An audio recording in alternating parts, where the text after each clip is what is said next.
Hey, what's up everybody? It's Mathematics By here and welcome back to the channel. Today we're diving deep into the world of internal trade, the backbone of any economy. We're talking about buying and selling that happens within a country's borders, also known as domestic or inland trade. Now you might be thinking, internal trade, that sounds kind of boring, but trust me on this one. Understanding how goods and services flow within a country is crazy important. It affects everything from the prices you pay at the store to the job market and the overall health of the economy.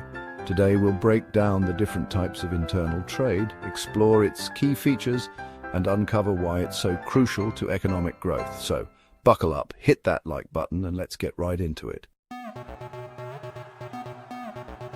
Okay, let's start by understanding the two main players in internal trade, wholesale and retail. Think of it like a relay race. First, you've got the wholesalers. These are the guys who are all about bulk. They purchase goods in large quantities directly from manufacturers or producers.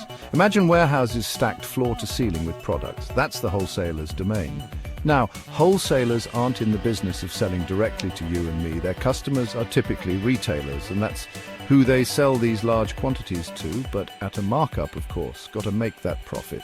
Next up in the relay, we've got the retailers. These are the businesses you're probably most familiar with, the stores you walk into, the websites you browse, even those late-night online shopping sprees. That's all retail. They buy those goods in bulk from wholesalers, break them down into smaller, more manageable quantities, and then sell them directly to us, the end consumers. Think about it. Your favorite clothing store, the electronics shop down the street, even the grocery store where you grab your snacks, they're all retailers. They act as the crucial link between wholesalers and us, the everyday shoppers. But here's the thing, the line between wholesale and retail isn't always crystal clear. Some businesses, like Costco or Sam's Club, actually operate in both worlds. They sell in bulk to businesses with memberships, which is wholesale, but they also sell directly to individual consumers, which is retail. And with the rise of e-commerce giants like Amazon, the game is changing even more. They act as both a platform for countless other retailers and as a massive retailer themselves. So, to sum it up, wholesale trade is all about large-scale transactions between producers, manufacturers, and retailers. It's the behind-the-scenes action that keeps the supply chain moving. Retail trade, on the other hand, is the face of internal trade, where businesses interact directly with consumers like you and me. Alright, now that we've got a handle on the main players, let's dive into what makes internal trade tick. What are the defining characteristics that set it apart? First and foremost, internal trade happens within the borders of a single country. We're talking about goods and services being bought and sold within the same economic and geographical space. Think of it like a closed loop. Everything stays local, and because it's all happening within one country. Internal trade typically involves transactions in a single currency. This simplifies things a lot. No need to worry about fluctuating exchange rates or converting currencies. Another key feature is the absence of customs duties. Since goods aren't crossing international borders, there are no import or export taxes to worry about. This makes internal trade smoother and often more cost-effective. Transportation is another crucial aspect.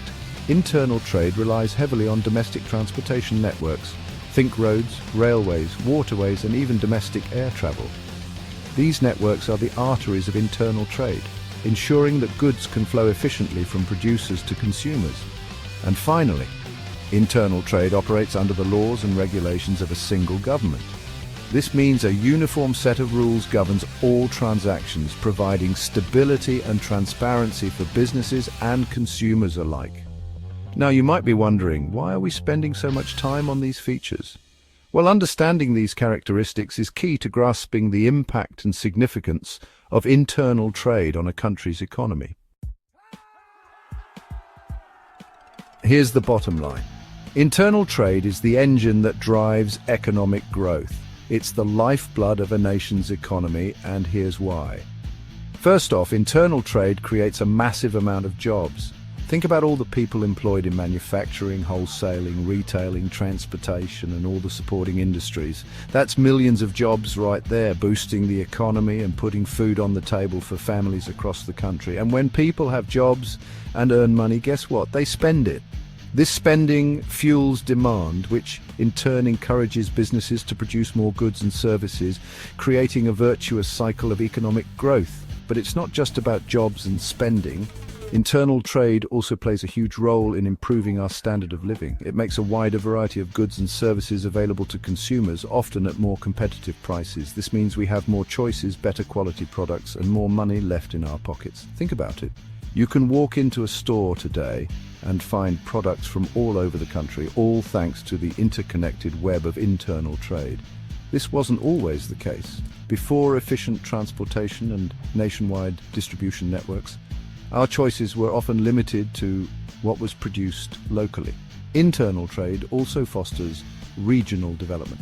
It allows different regions within a country to specialize in producing what they're best at, whether it's agricultural products, manufactured goods, or even services. This specialization leads to increased efficiency and productivity, which ultimately benefits the entire economy. And finally, internal trade promotes innovation and competition.